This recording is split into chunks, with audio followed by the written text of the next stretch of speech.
Yes, we have 21 this is DOTR JICA study 2015. For your information, we have 21.5 million trips a day. MUSET area, meaning Metro Manila and the neighboring provinces. Uber and Grab, they have 150 trips a day, meaning 300,000, meaning 2% of 21.5 million. Sila lang ho yung maingay sa social media.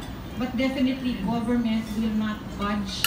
We will not be allowed or influenced because of social media.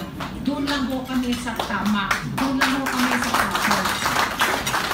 Along that line, this afternoon, for second technical working group namin with Grab and Uber, we did not cancel their accreditation kasi if we cancel their accreditation, and that is the penalty, the only penalty placed, if we cancel their accreditation, patay yung riding public, patay yung TNVS, taob ang kaldero nila. Ayaw namin yun. Ang gusto lang namin, TNCs, both Grab and Uber, comply. Because nalalagay sa alanganin yung TNVS.